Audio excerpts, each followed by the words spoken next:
The fight is not yours. You have to fight. When you hit the enemy, it should be death, not injury. You must be effective. Without inspiring the men, you can't do the type of activity that is expected of a soldier.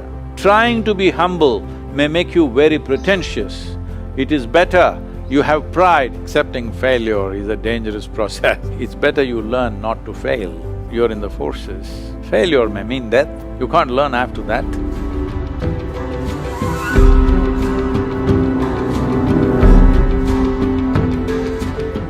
Namaskaram. Namaskaram to all of you. It's a great privilege and honor to be talking to the bravest men of Bharat. Namaskar, Sadhguru. On behalf of Air Vice Marshal Pawan Mohe, Vishesh Seva Medal, Commandant, College of Defence Management, I extend a very warm welcome to you for this interaction with officers and ladies of the College of Defence Management. It is indeed my honor to conduct this evening's session on the topic of engineering for combating adversities. Adverse circumstances and situations are an integral part of a life for a soldier and their families. As soldiers battle the enemy on our borders, our families hold the home front and encounter numerous challenges with utmost courage and perseverance. However, we've been born into an unpredictable and an imperfect world as finite human beings who have shortcomings, who make mistakes, face decision dilemmas, and carry our own set of worries. There is much to contend with, and our ability to handle adversities is limited. While our unabated inquest to seek answer continues, we are indeed proud and privileged to have amongst us Honorable and respected Sadhguru, a yogi, a visionary humanitarian, and the most widely followed global spiritual leader. In 2017, Sadhguru was conferred the Padma Vibhushan, one of India's highest civilian award accorded for exceptional and distinguished service.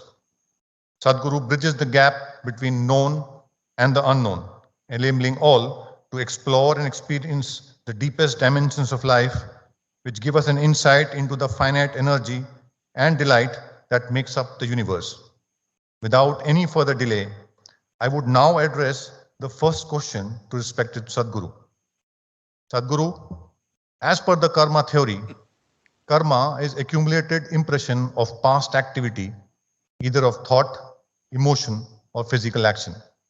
During operations, as a professional soldier, I am expected to obey the orders of my superior authority, as also resort to actions which may result in injury or death of another human being. Which karma account will have to enter this transaction? Mine, my superior military authority, further senior commanders, and the upward list could go on. Could you please throw some light on it? Namaskaram. My utmost respects to all of you, brave men, and above all your families who bear the brunt of your bravery in many ways, of daily living in suspense and anxiety about your well-being. So I bow down to all of you for this. See, when it comes to a fighting force, well, you did not start the fight. When you hit the enemy, you are not hitting for personal pleasure. You are fulfilling a larger purpose. This is important that we do not mix up philosophies of life which are manufactured in our heads with the realities of our existence. We are still not in that kind of a world, or we have failed to create that kind of a world. The failure is mine and people like me.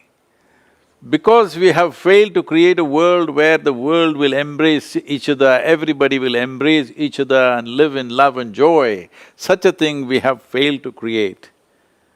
Men like you have to fight. It is still the reality.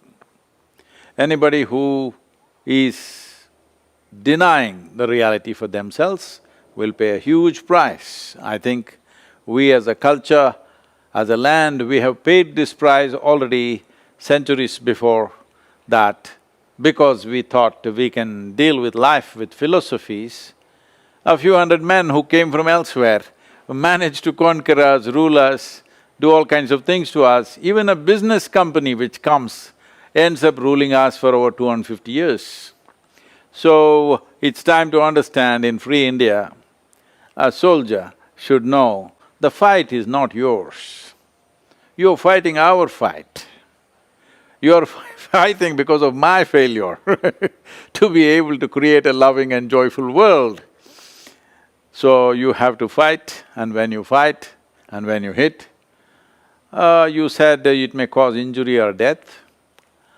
I know this will be shocking for people that I say this. No, when you hit the enemy, it should be death, not injury. That's not a good thing, because you're not a police force, you're a fighting force on the border. You will fight only with those forces which will threaten the nation. So, you must be effective, you should not be fluffy with philosophy. Well, we have a famous teaching in the country. I'm not an expert in this, I have not even read it in its real sense. But someone who is supposed to be godlike, a divine entity, is encouraging another person who happens to be a warrior, whose head is fluffed up with philosophies.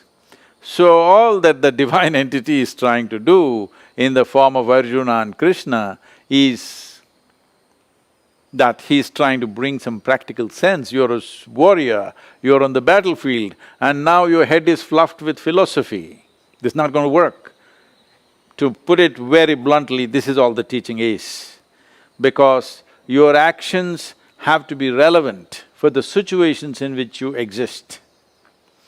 If you go into the battlefield and you don't hit the enemy the way you should, and you come back with your karmic stuff, your karma in a nice flowery way, this is very bad karma because nation's resources are being wasted and the possibility of what it could bring to the country is another thing. So it's very, very important that we need to understand there is an existential situation, there is a psychological and emotional situation, and there is a social situation. These are all not the same things. So, a fighting force handles a certain existential reality that still human beings have not come to this point where they can hold hands and live joyfully with each other. We've still not come there. Hope we get there.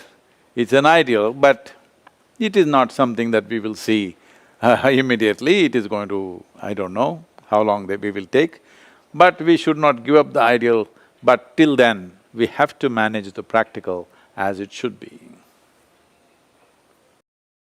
The next question, Sadhguru. As we grow up in the armed forces, sometimes the circumstances around us compel us to take autocratic decisions. Over a period of time, these become rigid habits which some of us unknowingly display in form of arrogant behavior. While professional competence and ambition is necessary to climb up the ladder, one important quality of humility continues to be ignored as too many leaders think that they can't be humble and ambitious at the same time. Could you please highlight the importance of humility for any leader and how do we develop this essential skill? So, that means somebody is trying to be a commandant even at home with the family. I think by now you should have discovered it doesn't work. Well, this habit of giving orders should not become a habit. It is important. Once again, I stress, in a fighting force, which is not a normal kind of social situation where we can sit down and debate about everything. No, once a leader says something, others, whether it makes much sense to them or not, sometimes they just have to do it because there are moments in our life, there are situations when we are in intense activity where there is no room for debate. Debate should happen elsewhere.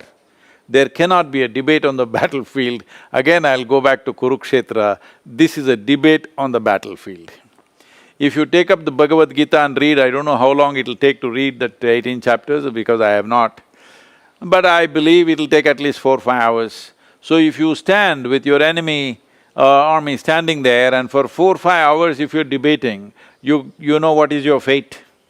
So that's exactly what Krishna is just trying to tell Arjuna, this is not a time to debate. So officers have to even if that is not their natural way, they have to be a certain level of command and force, otherwise those situations won't work. But if you try the same method everywhere, it won't work either. About humility, see what a leader needs is, he needs integrity first of all. Integrity means, in your thought and emotion, everything that you do is not about yourself, it is about the larger well-being.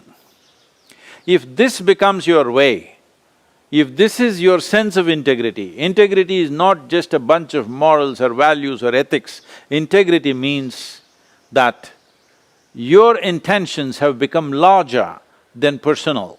Your intentions are not about your well-being, it's always about larger well-being.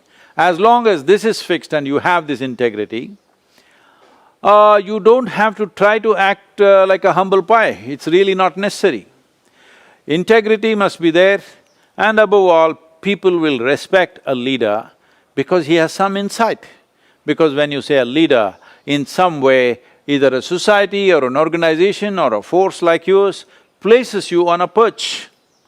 If you sit on a perch, you must see something more than what others are seeing. If you sit on a perch and still don't see any better than those who are down there, then you will become an object of ridicule. So it's very important that an officer or a leader must develop insight. If there is no insight, if you don't see things clearly, then all that'll happen is ridicule, not really leadership. And another important aspect is, as a leader, it is not by words that you can inspire people. Inspiration is very, very needed, especially in a force like yours. Without inspiring the men, you can't do the type of activity that is expected of a soldier. If this inspiration has to happen, it's not just about inspiring words. Nobody's going to listen to those words. The important thing is you live in such a way that you burn with such intensity that people cannot help catching fire and be intense along with you.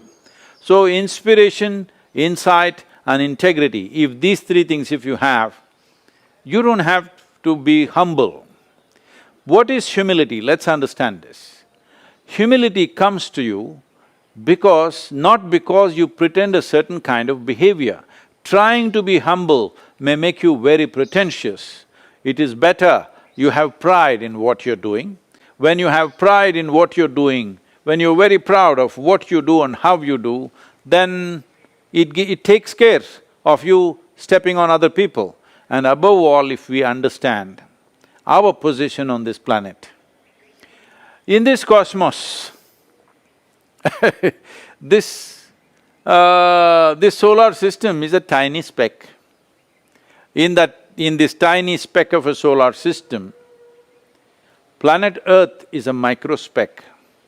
In that micro speck, India is another speck.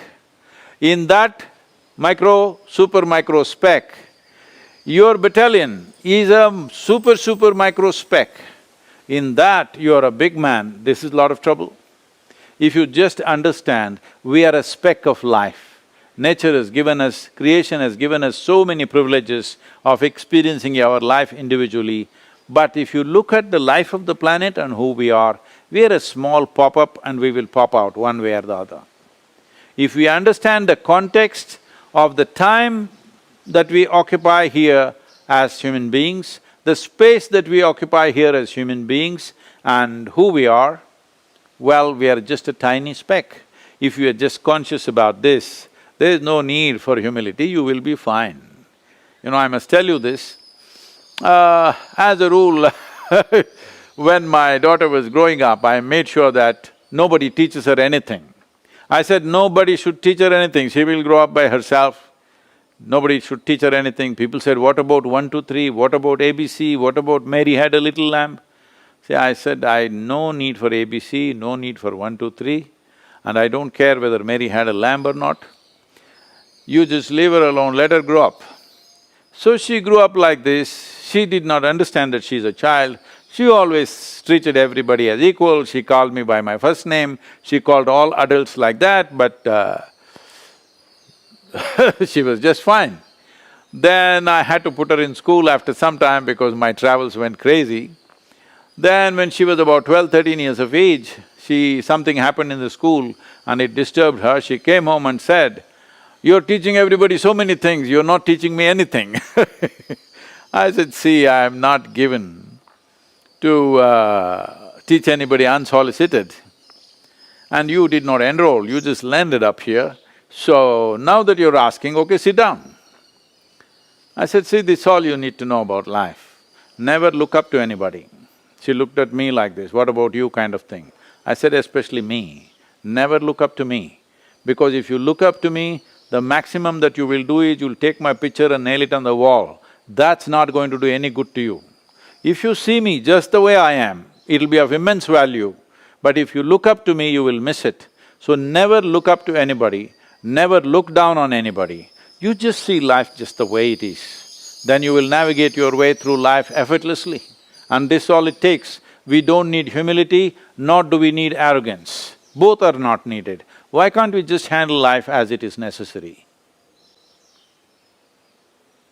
In your book, Death and Inside Story, you mention that there is no use abusing a body through medical interventions when doctors have left no hope. But what I have been taught as a leader is to constantly struggle even when defeat is inevitable without bothering about results. So as a military man, are the principles of Karma Yoga not conflicting with what you have said while dealing with our dear ones? So, as a military officer, you're dealing with young lives. 90-year-old men are not in your force, so that's a different affair. Young men, however badly they may be mauled in a battle, still many times they're capable, depending upon their grit and their constitution, they may bounce back. Of course, you have the famous story of Field Marshal Manik Shah, of how he recovered from the machine gun fire and they had given up on him and how he came back. So there are any number of stories like that because you are dealing with very fit, strong, determined young men. That is a different story. We are talking about trying to understand and come to terms that we are mortal. This life is mortal in nature. You cannot just think that you're going to live forever. A time comes where you must be ready to ease your way through. You must understand you come at a certain time and you go at a certain time. We don't want an untimely death, that is for everybody. Nobody should have an untimely death. But when the time is up, we must be willing to go. If we are not willing to go, we will definitely make it miserable for ourselves. Or if our children or their children are not willing to let us go, that will also make it miserable. So it's extremely important that we should handle both life and death with a certain wisdom, understanding the context. We are not here for good, that is fixed. Our time here is very limited and how we use this time is important. It is not about… life's quality is not going to be enhanced by simply stretching it by another few months or a year or two. It's not going to happen with enormous pain and, a nuisance for yourself and for everybody. It is not going to work like that. If you are observant of the life forces within you, you will see when life is not wanting to revive itself. You don't have to ask a doctor. If you just observe your own life forces, you will know when they're winding up. When they're winding up, you pump yourself with this, that and simply stretch it for a few weeks or months or whatever is meaningless. This is coming from a fundamental sense of ignorance, which unfortunately has spread around the world. But in this country, always when people came to a certain sense that, life is winding up, they would simply sit in one place and go on water diet and slowly go quietly peacefully, not stuck up with so many tubes and needles. That's not the way to go. It's very important that we live well and we also die well. And not only die well, because death is the last act that we perform in our life. It's important we die in style. It's very, very important for I know this may sound morbid to people. There's nothing morbid about our mortality.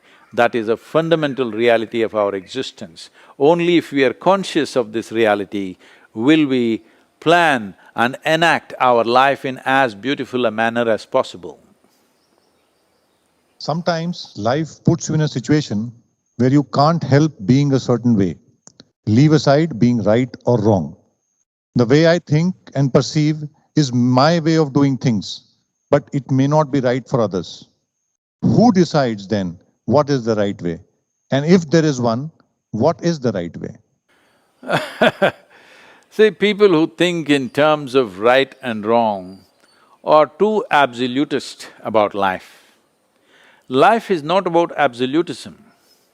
It is all one inside the other, in the sense creation and creator are wrapped into the same thing. Here we sit here, this very body has been created from within. So this piece of creation and the source of creation are mixed up. Or let me come to a more mundane example. Right now, if you look at it logically, see, this right and wrong is because we have a linear way of thinking, looking at everything in terms of cutting it to pieces and say, okay, this and this, black and white, A and B, like this. So right and wrong. Let's say man and woman, male and female. See, right now if I ask you a question, are you a man or a woman? Well, whichever one you are, you will say that. This is absolute. I'm a man, I'm a woman is very clear. But how did you come here? Because a man and woman came together, you're here. So just because you're a woman, does it mean to say your father has made no contribution for you? Or just because you're a man, does it mean to say your mothers have made no contribution for you? Well, you are a mix-up of man and woman.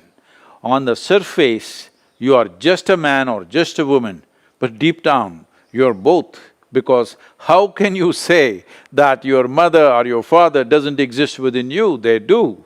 So, this what is right, what is wrong, people who think they are doing the right thing are always the cruelest and the most horrible people. Because a whole lot of people who think they are empowered by a divine authority, they have done the cruelest possible things in the world. So please do not think in terms of right and wrong. Our actions have to be appropriate to the situations in which we exist. What we did 1,000 years ago, thinking it's right, won't fit into today. You're right now seeing in Afghanistan, what they're doing right now might have been easily accepted 500 years ago or 1,000 years ago, though it's horrible anytime, that's a different matter. But in today's world, it's horrific. Somehow the world is managing to look another way, that's a different thing. But it is not about right and wrong, it is about appropriateness of our existence in a given situation when we act. Any action we perform, we must know the consequence of this. My actions, will it bring well-being to myself and everybody around me? If this one thing, if you hold it within you, you don't have to worry about what is right and wrong. As long as your volition is inclusive, your intentions are inclusive, everybody's well-being is included in your intention, if you just fix this one thing, you don't worry about right and wrong. Do what is appropriate to a given situation. There is a there is a wonderful, like a parable kind of thing, how Vishnu handled this. So, he had two wives. One is Lakshmi, another is Alakshmi. Lakshmi means wealth and money, Alakshmi means poverty and lack of wealth. So, between them a competition arose and then they encountered him one day together and they asked, which one of us is more beautiful? So Vishnu looked at it, he knows whichever way it's trouble, whatever he says is going to be trouble. He looked at Lakshmi and said, See, when you are coming, you are most beautiful. To Alakshmi, he said, when you are going, you are extremely beautiful. This is appropriate action, not right and wrong. So, do not judge people by their actions, because what is the intention, what is the volition is important. Can I tell you a joke, Colonel? Hello? Please, Sadhguru, please.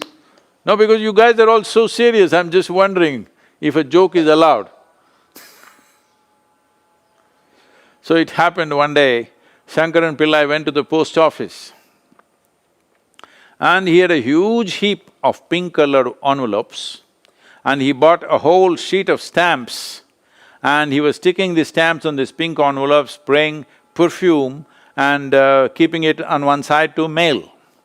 The postmaster saw this and said, "Hey, what are you doing? What are all these letters?"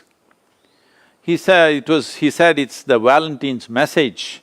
I'm sending love messages to 1,000 people, 1,000 men in the locality with signed, guess who?"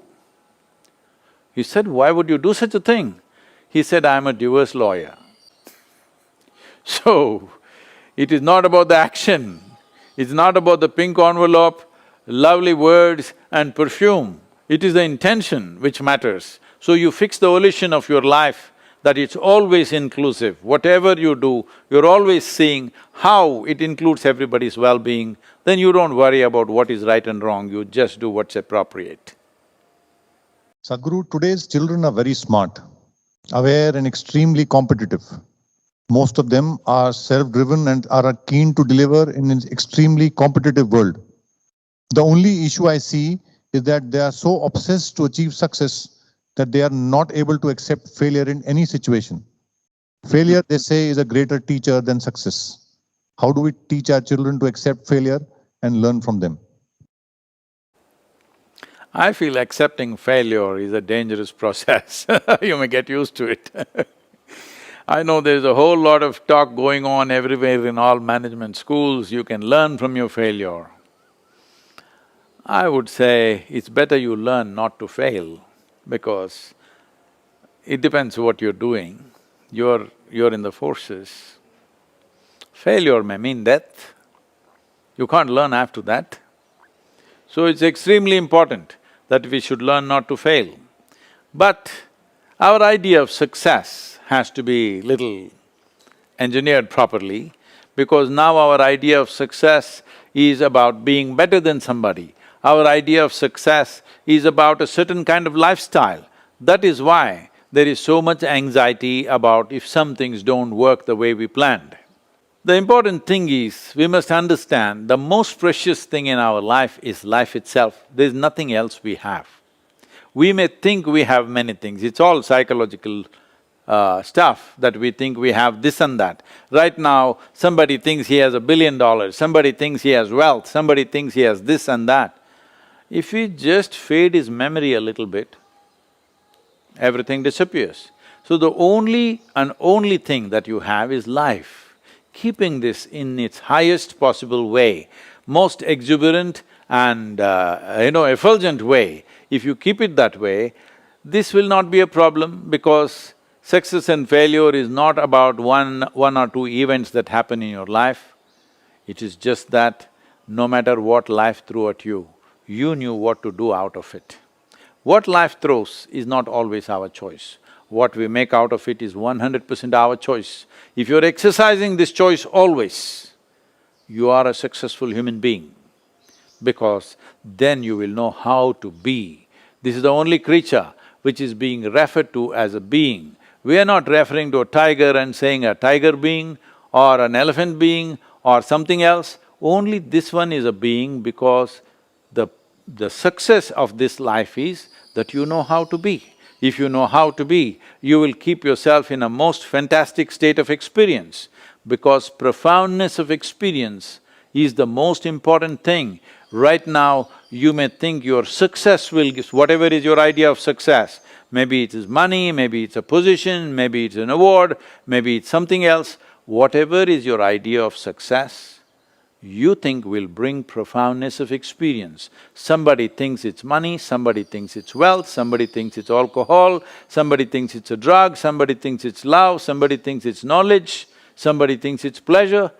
But essentially, you're seeking profoundness of experience.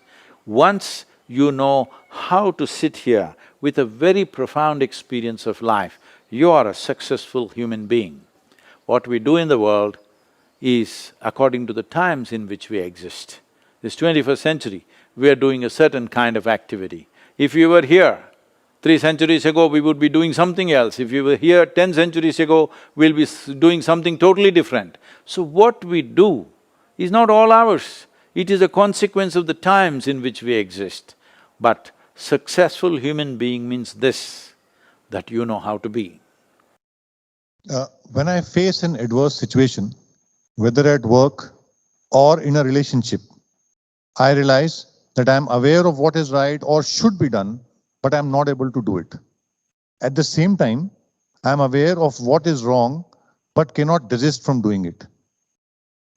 How do I overcome this constant challenge, and how do I control my emotions and thoughts? See, whether you call somebody a lover or an enemy, both in war and love there is an opponent. How you deal with them is different, but there is a bit of a… you can call it a tango or a battle, but there is a certain dynamic. In both, you need some skill and some capability, otherwise it won't work. So, this aspect of life is being dragged into all kinds of things. One fundamental reason is, whether it's our career or our business or our relationships, we are trying to milk happiness out of it. The moment you attempt this, those your loved ones will slowly turn into your enemies over a period of time, because that's how it works. We must understand, human experience essentially comes from within us. Whether it's pain or pleasure, it comes from within us. Joy and misery comes from within us. Agony and ecstasy comes from within us. If we understand this, if we take charge of this, if we take charge of the seat of experience within ourselves, what experience would we cause to ourselves? Definitely highest level of pleasantness. So if you being joyful and loving is not enslaved to anybody, you're joyful and loving by your own nature, then every relationship will work well. Whatever sort of relationships you make, everything will work well. Whatever is your career or your business or your activity in the world, you will do it to the best, because there is substantial medical and scientific evidence today to show you that only when you're in a pleasant state of experience, your body and your mind will work at their best. For you to succeed in this physical world, this is all it takes, that you must have a few brain cells working properly and 4 limbs to do the things that you have to do. Without getting your body and your brains to function according to your needs, you will not be successful. You will only be successful sometimes by default or by accident. That is not a good success, because that success creates anxiety.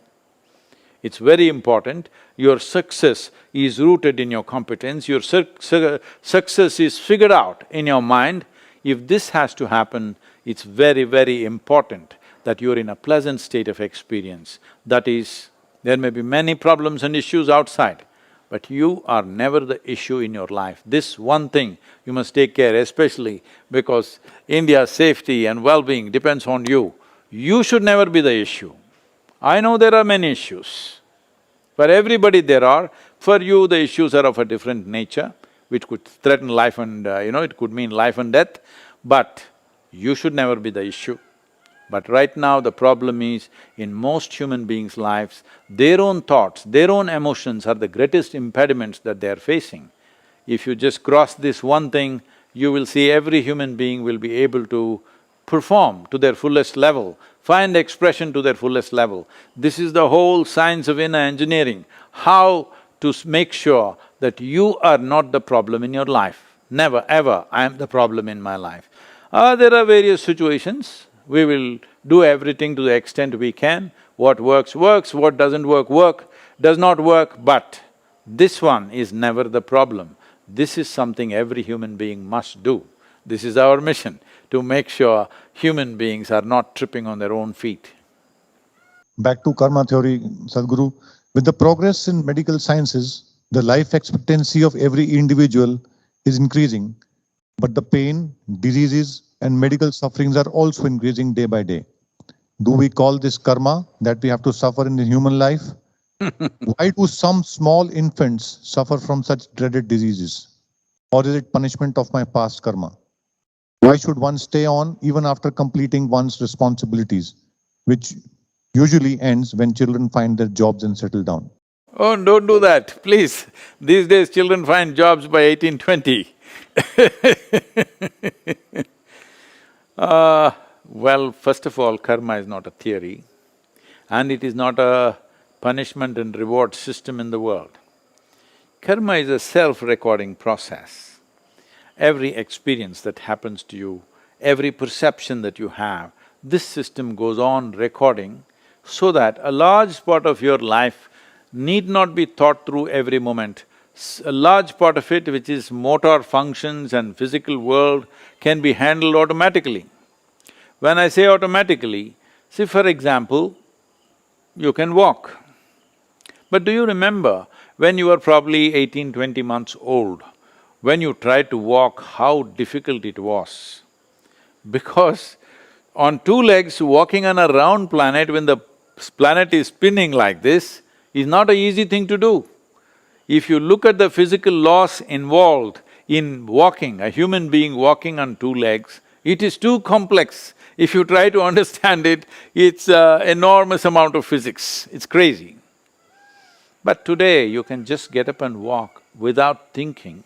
But if you start thinking, okay, I must put the right leg first, then the left leg, right leg, left leg, you will be confused, you won't know how to walk. So walking is not a simple thing, it's a phenomena actually. Walking on two legs, because as far as nature is concerned, to put a four-legged animal on two legs, it took millions of years of research and development. You can call this evolution, but essentially it's research and development. Creation is doing research and development on this planet to put a four-legged animal on two legs, you know how long it took. But today you can just do it effortlessly because all your life you've done it. So, karma, this is all karma. There is genetic memory, there is evolutionary memory, there is conscious and unconscious levels of memory, articulate and inarticulate levels of memory. So this whole body is memory, all right? See, right now, you may not remember how your great-great-great-grandfather looked like, let's say 10 generations ago. But his nose may be sitting on your face right now, exactly like that. Your skin color, the skin tone, how your forefathers were 1,000 years ago, your epithelial cells still remember. No way to confuse them. So, this what you call as myself, this whole framework of a human being is a consequence of a certain amalgamation of memory. So these memories are allowing you to function, this is your karma. Without this memory, you wouldn't know one thing from the other, all right? You just wouldn't know one thing from the other. So karma is not a concept, karma is not a punishment and reward system. It is just that you exist only because of your karma. But it is like you build a karmic stage upon which you're supposed to do your drama. But if your karmic stage is not firm, if it is like quicksands, now you try to dance on it, you will sink into it. This is all the problem is. Your karma is not conscious, it is simply happening in a compulsive and instinctive manner. This simply means your research and development that's gone into you, you're wasting. If you are any other creature, you functioning instinctively and compulsively was all right. Once you become human, you are supposed to function intelligently and consciously.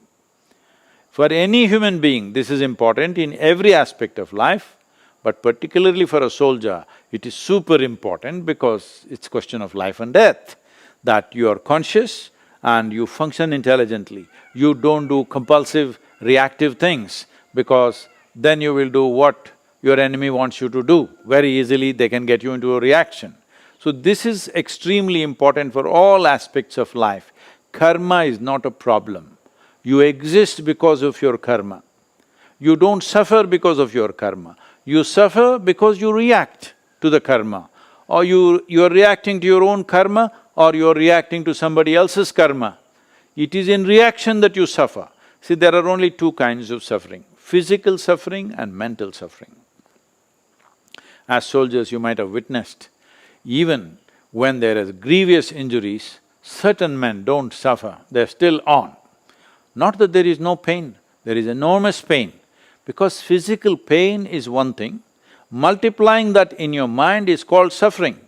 Physical pain is very important for our survival. If there was no physical pain, we wouldn't protect our body, we would rip it apart. So physical pain is an essential part of our survival process, but suffering is a psychological reaction to either physiological situation or social situations around us.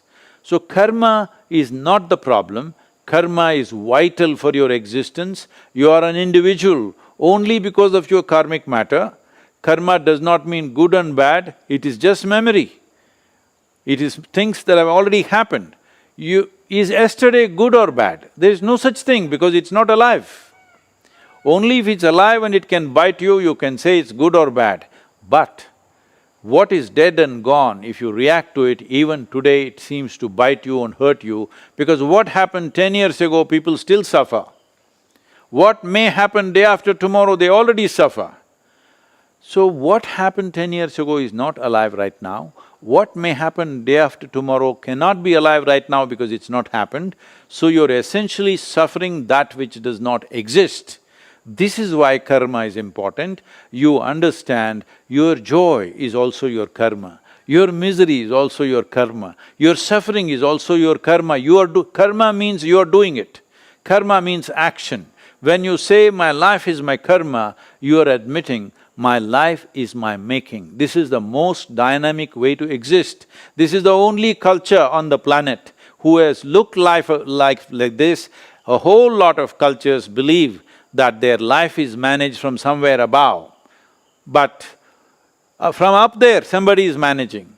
But we are sitting on a round planet which is spinning all the time. You don't even know which is up and which is down.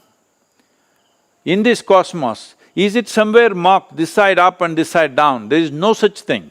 You do not even know what is up and down. How come you know who is up there or who is down there?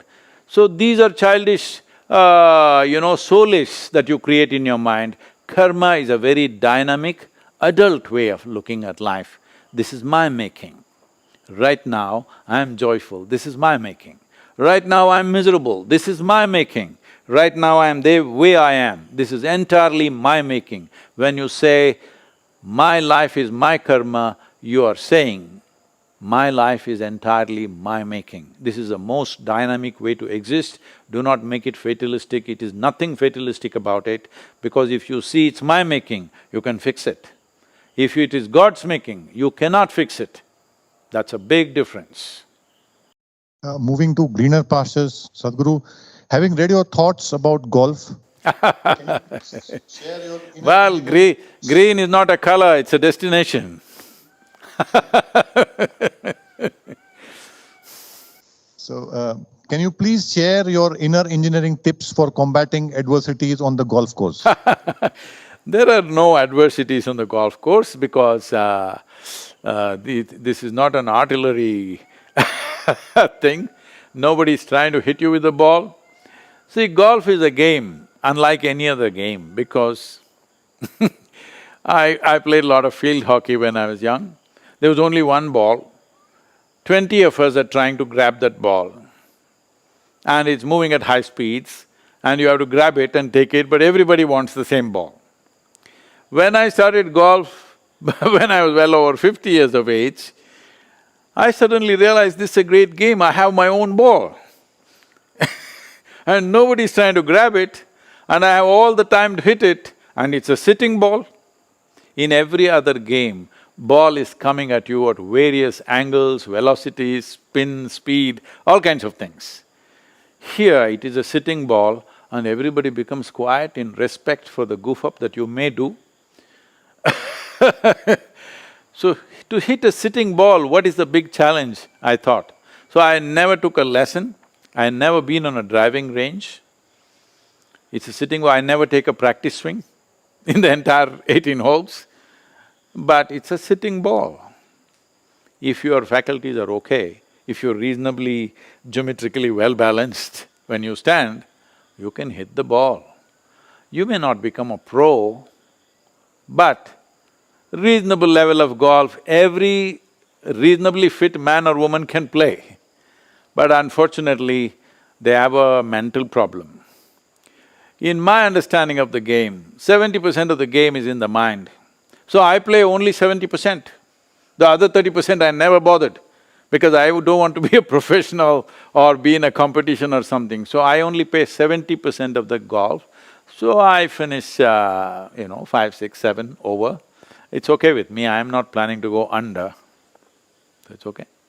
While we deal with difficult relationships where one cannot avoid the other person, be it the boss or your wife, more often than not, I feel out of control and the whole environment seems to be conniving against me. Can I deal with this situation on my own? Is it okay to blame somebody else? What do you suggest is the way to get back to life in a positive way? See, the best thing about this is, you're only facing one of them, either boss or the wife, never two of them together. So, you can oscillate, As a military man, you can escape the wife for some time and you can escape the boss for some time, unlike other jobs where every day they have to face. I'm sorry, I'm just joking like this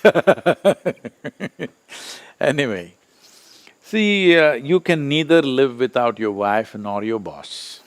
Both are important in your life. You sought the career and you got into the job, you got a boss. You sought relationship, you got into marriage and you got a wife. So these are things that you aspired for. When things that you aspire for happen, then you suffer. This must be looked at. This is not about the wife, this is not about the boss. This is something to do with yourself, because human beings have gotten into this place, wherever you place them, they have found a way to suffer. Why are you guys so serious? Come on. So I think we are wearing masks, that's why probably… Oh, I'm not able to see you smile I'm sorry, but I thought I will hear some laughter at least, so let me tell you a joke. This happened. One day, Shankaran Pillai had a mega fight with his wife. Then in a fit of fury, he left the home and walked away in the evening. He loitered here and there just outside the town, he was moving around not knowing where to go, what to do. Going back home immediately was not palatable.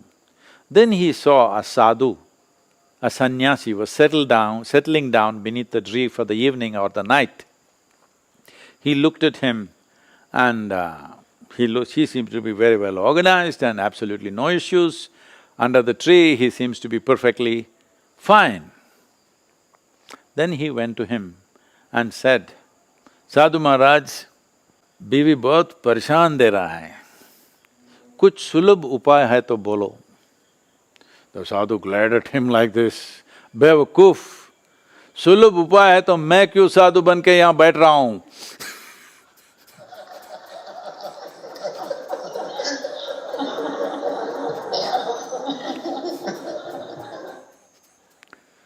So, see, we say this, like life is like juggling a ball. If you're alone, just one ball, easy to do. You become two balls, little more difficult, needs more attention. Then you become four, you have 4 balls to juggle. Then you have an Indian army on you, you have 10,000 balls to juggle, or do you? So, how many balls can you juggle joyfully? That's how many you should pick up. If you aspire or enhance your activity without enhancing yourself, activity will cause misery. So people, one top executive in the country of an international company, a global CEO, came to me some time ago and in a deep state of distress and said, Sadhguru, I can't take this, they're putting so much stress on me. I looked at him and said, okay then, may you be fired. He said, no, Sadhguru, what are you saying? I said, hey, you're suffering your job so much. I'm sure there are many people who are aspiring for your job. If you get fired, you can walk the beach happily. No, Sadhguru, don't do that to me. So if you're in the job, you'll suffer. You'll get fired if you suffer. If you're married, if you suffer. Married, if you suffer, you will suffer. If you're if you're not married, you suffer. What is the problem? The problem is this one. Not with the wife, not with the boss, not with the world. Whatever they may be, I'm not trying to defend them. They may be anything. But whether I suffer or don't suffer is essentially with me. As I said earlier, what the world throws at you is not your choice. What you make out of it is 100% your choice. This is what karma means.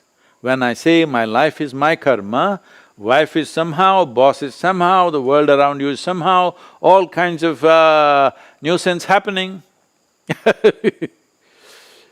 But I keep this one the way I want. You may I know you face different kind of enemy, but we face all kinds of people every day. People that I've never met, that I do not know, they have they're spewing venom on me on daily basis. I don't know from where that venom comes, maybe it's just extra protein in their body, I don't know. But they go on endlessly, doing all kinds of things, putting all kinds of obstacles to everything that we do. Everything that we do is inclusive for larger well-being, but they don't like it. There are people campaigning right now against me today that tree planting is dangerous. Okay. Your existence itself is dangerous. So, what people do to you, what the world does to you, this is how it is. What do you want to do to yourself? That is in your hands. This is your karma. This is what it means by saying, my life is my karma, means the way I am is 100% mine, nobody. Nobody can decide how I will be right now. It's me who decides how I am right now. If you decide how you are right now, will you keep yourself blissful or miserable? If you can answer this one question, all of you. Sadhguru, how do you relate the concept of Shiva and yoga? Well, right now most people's understanding of Shiva is from the calendar images. These days I see particularly,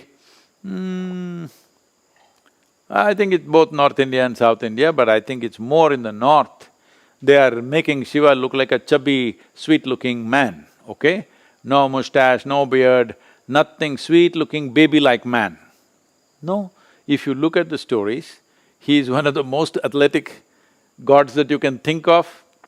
And above all, wherever you see him, he is sitting in yogic postures, he is the yogi, he is a yogi and he is the first yogi. So the reason why we remember people for thousands of years is because of their contribution to us. See, we must understand, all of us are self-centered human beings. Right now, we will remember somebody with great affection, love or devotion simply because of the contributions they've made to our lives. Along with Shiva, many others might have lived on this planet, but who cares whether they existed or not?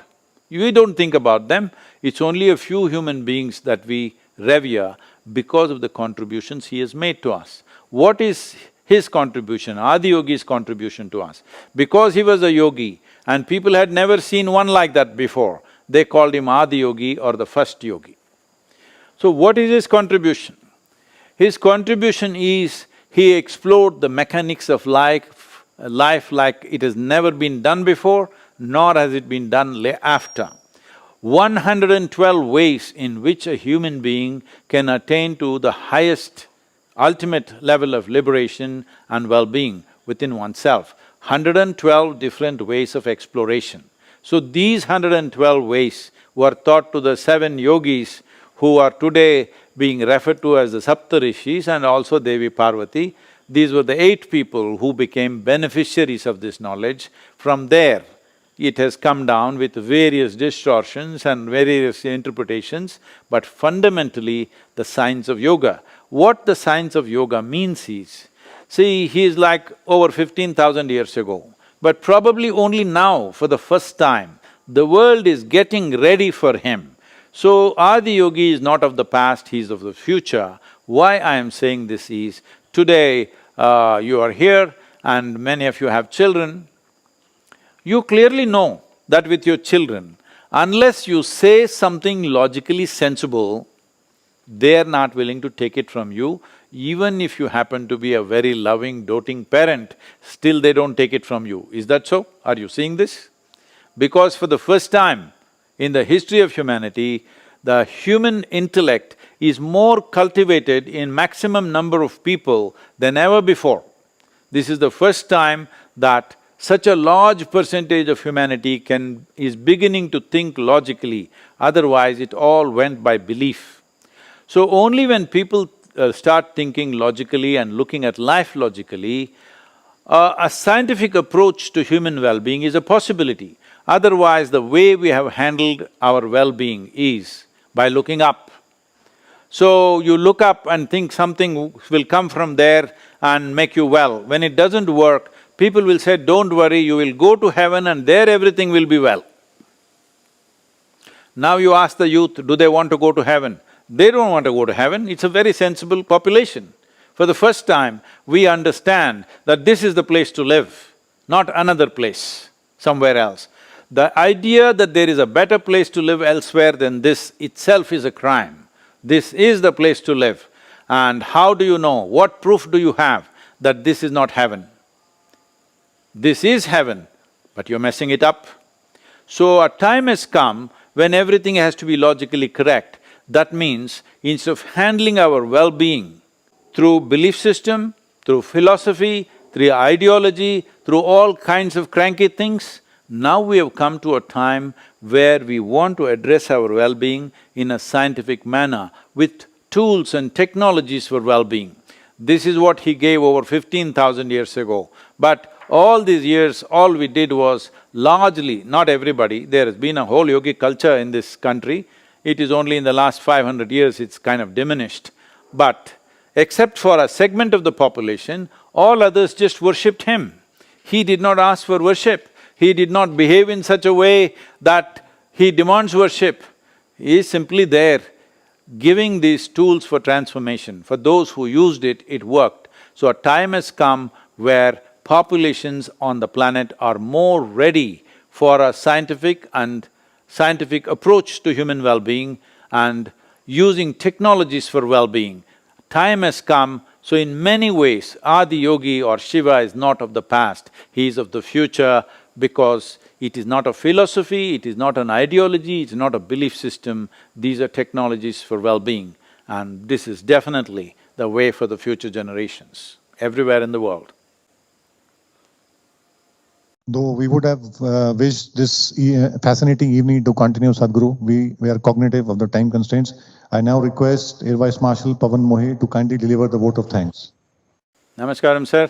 It's an honor to be with you. I mean, you're a hugely decorated officer. Namaskaram to you. Namaskaram to you, sir. Respected Sadhguru, first of all, on behalf of the entire CDM fraternity, I wish to express my profound gratitude to Sadhguru for taking time out to speak to us. It's indeed a rare honor and a proud privilege. I have hosted you this evening, though in the virtual mode. The great strength of this teaching is the idea that we can train our minds to turn these unfavorable circumstances around and make them work to our advantage. Once again, I thank you, Sadhguru, for having enlightened our minds. We should cherish this interaction and look forward to hosting you in CDM campus again. Jai Hind. Namaskaram. So, clapping for them.